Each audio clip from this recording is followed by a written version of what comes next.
Salut à tous, c'est Ludo, on se retrouve pour préparer un classique un peu oublié. Je vous propose de découvrir ou de redécouvrir la recette de l'amandier.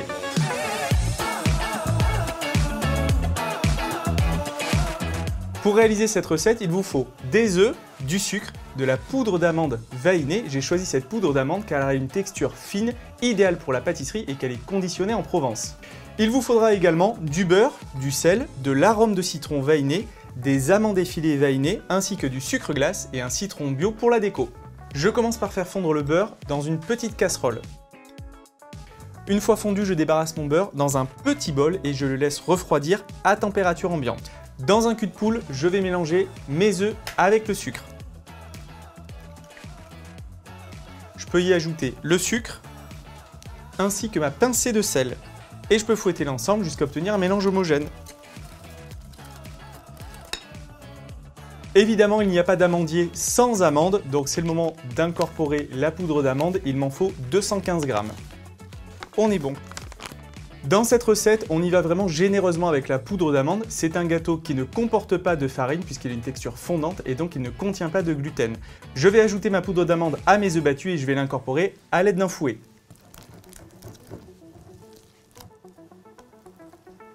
J'ai une pâte qui est suffisamment homogène, je peux cesser de remuer.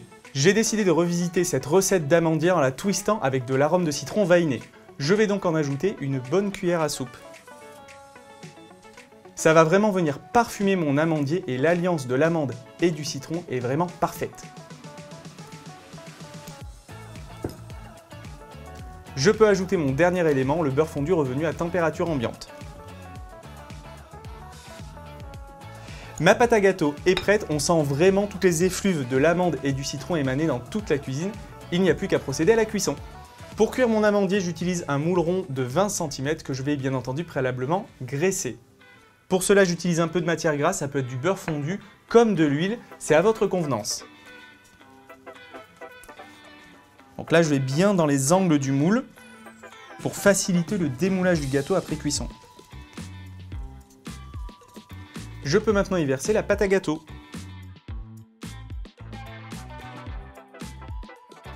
Pour vraiment jouer la carte de la générosité de l'amande, je vais ajouter sur mon amandier des amandes effilées vainées, mais que je vais ajouter seulement à mi-cuisson.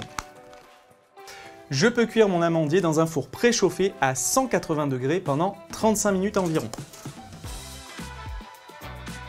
À mi-cuisson, on peut sortir l'amandier du four pour y ajouter les amandes effilées.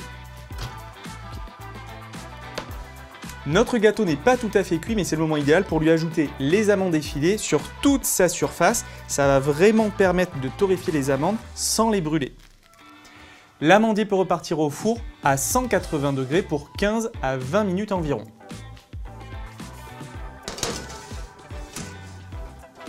Notre amandier est cuit, il est temps de le sortir du four. Pour vérifier la cuisson de notre gâteau, rien de plus simple, on procède comme avant, on plonge la lame d'un couteau au centre du gâteau et celle-ci doit ressortir bien propre.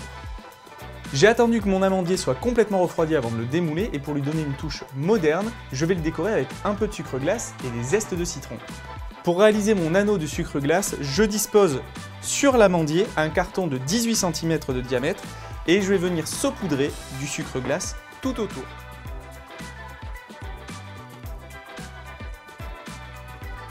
Et pour terminer, je vais répartir quelques zestes de citron frais pour rappeler cette note d'agrumes qu'on a ajoutée à cet amandier pour le twister.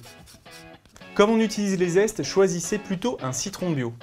Notre amandier modernisé à la délicate saveur d'amande est terminé. Si vous voulez refaire ce gâteau à la maison, retrouvez toutes les étapes de la recette sur Cuisine AZ.